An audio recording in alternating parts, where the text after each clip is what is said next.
relationship with a convicted sex offender and answered questions about President Trump, saying she never witnessed the president in any inappropriate setting.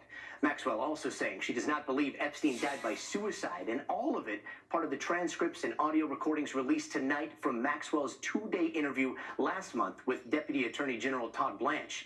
It comes as the Trump administration continues to face calls for more information about Epstein, Maxwell, and anyone else who may have been associated with them.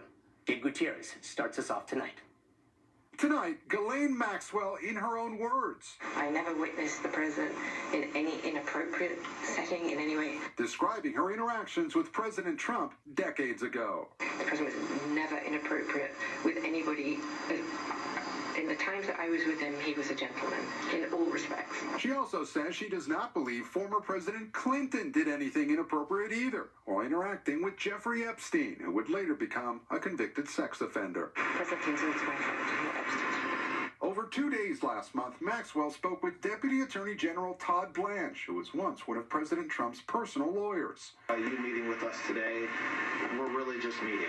I'm not promising to do anything. The White House has been facing mounting pressure to release more information about the investigation into Epstein, who the Justice Department concluded died by suicide while awaiting trial in 2019. Conspiracy theories have swirled that he was murdered to cover up a client list.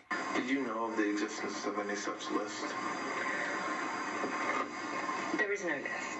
Maxwell was asked about what she thinks happened. I do not believe he died by suicide. Still, she insists that Epstein likely would not have been targeted by someone outside the prison. If it is indeed murder, I believe it was an internal situation.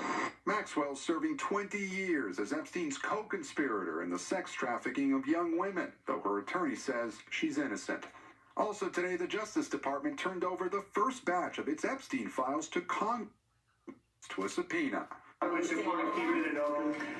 Innocent people shouldn't be hurt, but I'm in support of keeping it totally open. I couldn't care less. You got a lot of people that could be mentioned in those files that don't deserve to be people, because he knew everybody in Palm Beach. Gabe Gutierrez joins us now from the White House. Gabe, could Ghislaine Maxwell be pardoned here? Gotti, several survivors of Epstein's crimes and their families are vehemently against that. But today, Maxwell's attorney argued that his client was a scapegoat after Epstein died in prison. The president recently said that he was allowed to pardon her, but no one had asked him. Gotti. Gabe Gutierrez at the White House. Gabe, thank you.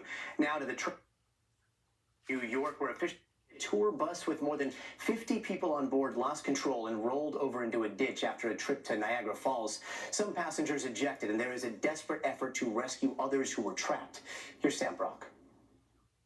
Tonight, the New York State Thruway, the site for a mass casualty incident, with police confirming 5 deaths, but no children were killed.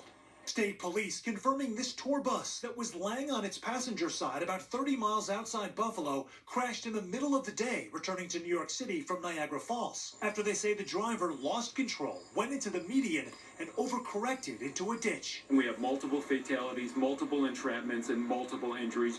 A passenger manifest, they say, confirmed 54 people total were riding the bus, including the driver, who police say, quote, is alive and well and cooperating with law enforcement as they work to figure out what happened. The Erie County Medical Center says it's caring for 24 patients, 2 of whom are in the ICU. And telling NBC News they have a team of emergency department physicians deployed at the scene of the crash. This is probably the most trauma patients we've had from one incident in my career here in Buffalo. Over 25 years. Over 25 years. The situation potentially exacerbated. I've got people under the bus and I got people in the bus. By some passengers not wearing seatbelts. Most people, I'm assuming, on the bus did not have a seatbelt on. That is the reason why we have so many ejected people. Police say it's likely the bus rolled over at full speed before coming to rest on its side, but authorities say there was no mechanical error or operator impairment. And late tonight, New York State Police releasing the name of that tour bus company, M&Y Tour Bus Inc. from Staten Island. NBC News has reached out, but so far has not heard back. It's also worth noting that police tell us just about everybody on that bus, Gotti, was injured, ranging from fractures to head wounds. One medical center actually saying they have 2 patients right now in critical condition. The NTSB is launching an investigation. Gotti. Sam, thank you. And now to